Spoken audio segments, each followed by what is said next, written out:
All right, for our Chapter 7, we are going to be talking about the reporting and analyzing of long-lived or long-lived assets. In particular, we're going to be talking about how we record and report our property, plant, and equipment, as well as what we are going to refer to as intangible assets. And we will talk about those both in detail. We have as our learning objectives how we are going to account for plant asset expenditures. We are definitely going to cover some depreciation methods. We will talk about what we need to do if and when we happen to dispose or sell off our plant assets. And then again, like I mentioned, we're going to learn about how to treat our intangible assets, things like patents, trademarks, trade names, franchises, and things such as those. And then we're going to show how to report and even how to analyze our use of those assets in this particular chapter. All right, so as we have learned earlier in the semester, we know that we've got these things called PPE, or property, plant, and equipment. Some people refer to them as plant assets or fixed assets, we occasionally hear people say. So basically what you guys need to make sure that you understand is that when we're talking about these particular types of assets, that they typically do have a physical substance, a definite size and shape. I mentioned the word intangible a few minutes ago. Intangible are those items that really are more like an idea. We can't necessarily touch them. They are intangible. Where these plant assets, these PPE type items, are tangible assets. Okay, so the physical substance. With our property, plant, and equipment, when we designate those items on our balance sheet as PPE, we are telling the users of the financial statements that we are literally using those property, plant, and equipment type assets in or during our operations of the actual business. We talked earlier in the semester about the classification of assets. We mentioned that we've got current assets, long-term investments, then property, plant, and equipment, and then lastly, intangible assets. Some companies even have another category of other assets. Plant assets are in this PPE. They are designated, showing up there because we use them in operations. Property, plant, and equipment is not the same thing as inventory. We've talked about that as well. Inventory is intended for sale to customers, where property, plant, and equipment type assets are not intended for sale to customers. We intend to use them in the operations of the business. Our PPE, when we book these assets at their historical cost, when we purchase them, we are expecting to utilize those assets to help us to generate revenues for quite some time. We're going to be discussing how to depreciate those assets over time. So we talked earlier about recognition of revenues and recognition of expenses. Okay, so when we book property, plant, and equipment as assets at the time of purchase, we're not immediately expensing out that $100,000 dump truck in the month of purchase. We know we're going to get several years use of it over time. So over time, as we expect it to provide service to the company, we will depreciate or expense out that asset a little at a time. And I'm going to show you three methods, which are just a few of the ones that are actually available for use by businesses. You're going to learn those in this particular chapter.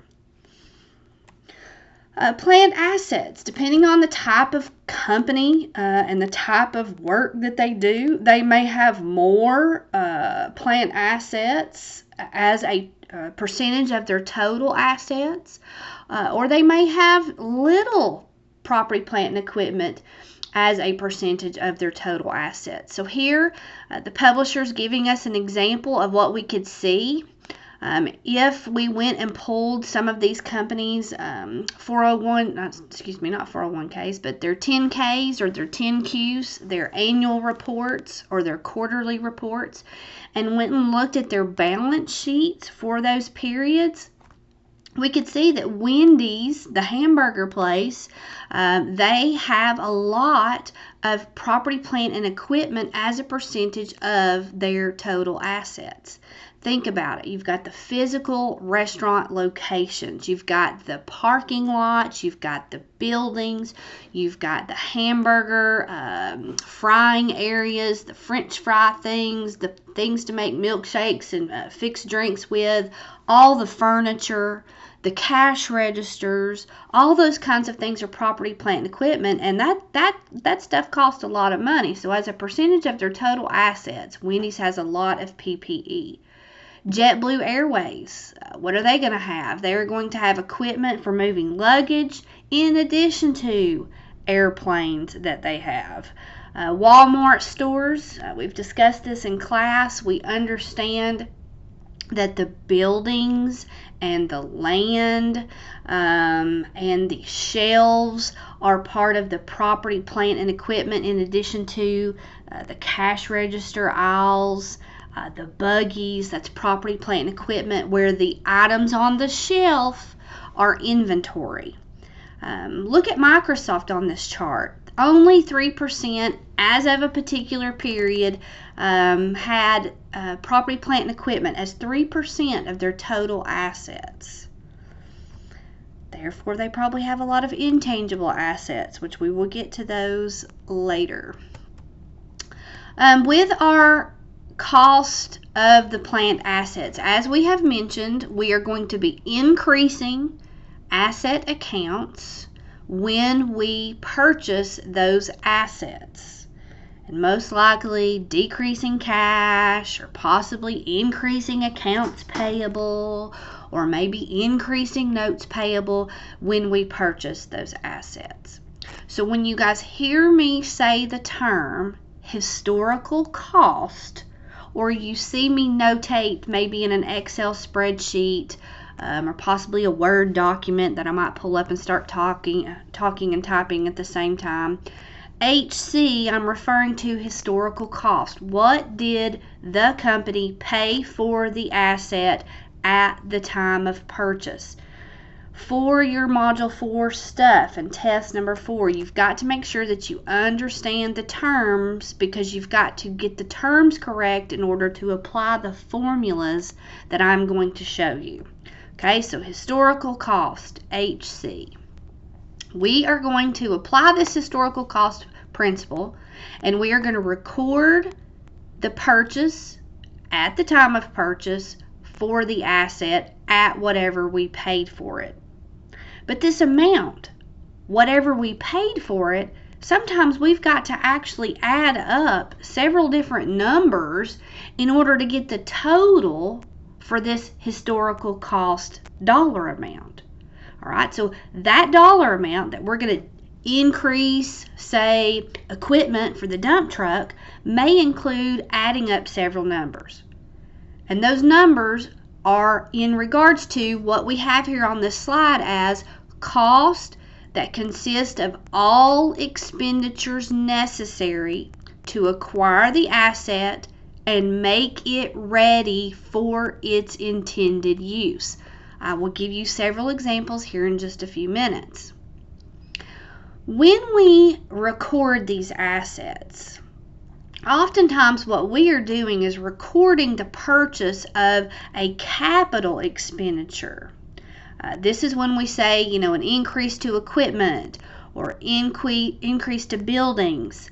We will see several examples here in a few moments, but those capital expenditures tend to be large dollar items. We can either be purchasing a piece of property, plant, and equipment, but we also may be making a capital investment or a capital expenditure in regards to making a current property, plant, and equipment item more useful. We may be optimizing its performance by spending a couple of million on making some additions or changes to the way it functions. We could also be extending its life by doing something to that property, plant, or equipment. Okay, so capital expenditures or capital investments, we're talking about making those PPE items, either purchasing some new ones outright or extending the life or the usefulness of them. Revenue expenditures, on the other hand, these are items that maybe don't affect such a long period of time. Let me give you an example. All right, so revenue expenditure to me while I was at Southern Tool Steel was replacing the saw blades on a saw. Okay, so saw blades were used on a daily basis to cut metal, and after a while they get dull and you basically just have to chunk them or scrap them out. They may last a couple of hours, they may last a week or two, but they're definitely not going to last longer than a year, for example. So every time we used a saw blade, we would expense out that saw blade to a particular account. You guys, for your homework for Wiley, for an item such as this, would most likely increase an account called maintenance and repairs expense. So ongoing maintenance or ongoing repairs, that help us for a little bit of time. Where a capital expenditure at Southern Tool Steel would be different. We could make our saws go from, say for example, cutting a piece of steel that is maybe 12 inches in diameter. We could spend a couple of thousands of dollars to make it maybe be 24 inches in diameter, or 36 inches in diameter, or 48 inches in diameter. And that could be tens of thousands of dollars depending on how large of a piece we wanted to be able to cut. Okay, so we're increasing the capacity of what our saws could do. If we spent that money to increase that capacity, we would call that a capital expenditure, and we would capitalize that. In other words, increasing what we had booked that saw at prior whenever we purchased the saw.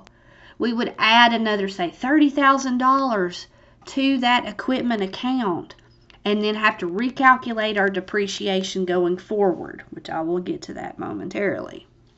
So, revenue expenditures are expensed out immediately. Think saw blades. Think printer cartridges. Where capital expenditures is going to be big ticket items, and it requires not only increasing the actual asset instead of an expense account, increasing the actual asset, we would recalculate depreciation. And we're going to see how to do that. For our cost of plant assets, again, it's typically what we're paying for it, and I'm going to go over the steps with you guys about how to add those up. But sometimes it's not as simple as saying, oh, what did we write the check for? What if we traded one dump truck towards another dump truck, or maybe one dump truck literally for a smaller dump truck that was for sale brand new at the dealership? We've got to figure out what number that we are going to record to the equipment account for that original first purchase. So my accounting majors learn all about fair value, but for our purposes, we're going to keep it a little bit more simple for you guys. But just understand that if somebody starts talking about fair value to you later, basically they are having to determine what number that we're going to record for the purchase of a piece of equipment, and the cash equivalent price that they would be recording to increase in the assets account is either going to be the fair value of the asset given up or the fair value of the asset received, whichever is more clearly determinable. Sometimes that might be the fair value of the asset received because it's a typical price that one would have had to pay in order to get it. All right, let's talk now about specific items and how do we add up the total to record to the asset accounts. I'm going to talk about these different numbers in this video, and then in the next video I'm going to start showing you the steps of how to use this number. So make sure that you understand how to add these things up. This is where I'm covering the content of historical cost, or what I'm saying as HC. If a company is purchasing a piece of land and they are definitely intending to use it in operations of the business, for example, they are next going to build a building on it, we're going to record the purchase of this piece of land in an account titled land. But for how much? What are we going to increase the land account by? Well, what we have to do is add up all of the necessary costs that the company incurs in order to get the land ready for its intended use. So, many of you have most likely not purchased a house yet, but when you go to the closing table and sign a gazillion documents, there are quite a few things that you are going to have to pay for in addition to the purchase price of the piece of land or the home or whatever you happen to buy at that time. And some of those items need to be determined in the adding up of this total if a company was to buy a piece of land. All right, so number one, we've got the cash purchase price. What is it? We are paying literally for the piece of land. And then if we have to pay any of the closing costs at the closing table, we're going to add those in. Those may be fees that we have to record at a courthouse, for example. We may have to pay a title company for a title policy, for a title search, for some type of title insurance. We may have to pay attorneys to do certain things in regards to the purchase. All of those are going to get added up. If we have to pay part of the real estate brokers commissions for the sale or purchase, depending on whose shoes we're in, we are going to have to record that if we're the purchaser for our part that we are having to pay. We may also have in our agreement for this purchase that we are going to pay possibly maybe some liens that have been put on the property. For example, there could be back taxes owed that the former owner has not been able to pay off. We would cover those. It would be negotiated into our purchase agreement. We could also maybe have some past contractors that maybe perform some work on the land or later a building, and those liens would need to be paid off in order for it to have a clean title. That would get added in. We may also have agreed to pay some of the current property taxes on the piece of property that maybe are not due yet to the county or the city where the piece of property may lie. But either way, we've got to determine, what are all our numbers that we need to add up, and that is the amount that we're going to increase the land account by. Now, I will say here that you could go ahead and write this down in your notes, that land is not going to have a depreciation calculated against it. Okay, so land is not going to be depreciated, but our other assets in the property, plant, and equipment category will have depreciation calculated on them. All right, so here's an example of one, and this is one that you definitely have a homework exercise like, so make sure that you refer back to this and take good notes on it. Assume that Hayes Manufacturing Company acquires real estate at a cash cost of $100,000. The property contains an old warehouse that's sitting on it that is razed, R-A-Z-E-D. You guys see that. R-A-Z-E-D does not mean built. It actually means knocked down. Okay, so raised, R-A-Z-E-D, means knocked down. At a net cost of $6,000. Now, what is this $6,000 talking about here? Well, I've got a friend, his name is David Hoover, and he's got dump trucks and bulldozers and all kinds of equipment. Well, he occasionally gets called out by contractors to knock down old homes, old barns, old buildings, whatever. Well, the $7,500 listed here is what we agreed to pay David to come out with his equipment and knock this stuff down and haul it off. But David's a pretty good guy, and David will occasionally come back to you and say, hey, I found this really good copper tubing, or I found all this really good barn wood, and this has a value of such and such that I can get from somebody for you. Well, when that $1,500, as an example, is brought back to your company, then you get to take that off of basically what David's cost to you is. So $7,500 minus that $1,500 recovered in this process nets to the $6,000 net cost. That $6,000 is what's got to be added to that $100,000. And then we do have some additional expenditures here. We've got an attorney that we're having to pay $1,000. And then we've got some real estate folks that we've got to pay $8,000. So we need to take these numbers and then figure out what is our total that we're going to increase to the land account only. If we build a building on this later, we're going to keep up with the building in the building account, and the land is going to be separate in the land account, because the land account's not going to get depreciated, but the building is.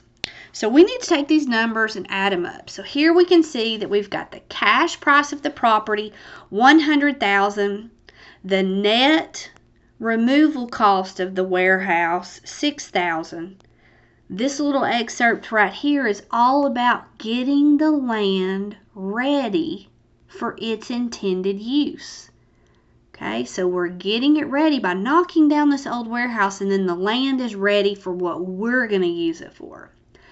Add the attorney's fees of $1,000, add the real estate broker's commission of $8,000 for a total cost to land of $115,000. So if we were to purchase this piece of land for cash, as an example, your journal entry would be what? Increase land, $115,000, decrease cash, $115,000. I do want you to know that there is another account that we are now going to see in this particular chapter that we have not discussed up until now. And if I'm not mistaken, if you get your yellow sheet out and you find the land row, you are most likely going to have another row underneath it that's blank for land improvements. Okay, I don't put that on there initially because it's just one more account that kind of gets y'all a little bit confused early on, so I'll leave it blank until now. So if you're using your yellow sheet properly, go ahead and fill that line in. Land improvements are all expenditures necessary to make improvements to the land. All right, so we're talking about driveways, parking lots, fences, landscaping, and underground sprinklers. Okay, so what else could be on here? What about exterior lighting? Okay, so lighting for our parking lots, lighting for our landscaping. These kinds of items, if you really guys think about it, most of these items only last for so long before they have to be done again. Okay, driveways and parking lots, cracks, they get potholes, you name it. Fences, they rust or they fall apart. Landscaping dies and we have to replant it. Underground sprinklers get ran over. They deteriorate over time. Either way, sooner or later, this stuff has to be refurbished or replaced. Therefore, these land improvements have their own account because they are going to have depreciation calculated for them, and we will expense out the land improvements over time. Okay, so they have limited useful lives, and they will be depreciated over time. When we do depreciation, which we are going to get to in this chapter, you guys are going to have a journal entry. And the journal entry is going to be increase depreciation expense and increase accumulated depreciation hyphen something. The something is going to be what kind of PPE are you depreciating. So if you guys have homework and it's a land improvement item, then your journal entry is going to be on that second half, increase accumulated depreciation hyphen land improvements. Okay, so we'll see those as we proceed forward. All right, what I'm going to do now, because this video is already at 26 minutes, I'm going to go ahead and stop here for video 1. And at least you can see that we've got dollar amounts that we need to add up. I've talked about the fact that you're going to have an account for land and that you're going to have an account for land improvements. And the land improvements is going to have a contra asset account for itself, accumulated depreciation hyphen land improvements. You may see a second line available on the yellow sheet just for that. So under land, then land improvements, and then accumulated depreciation hyphen land improvements, contra asset account. All right, we'll pause here and we'll pick back up with buildings where we will continue on this conversation.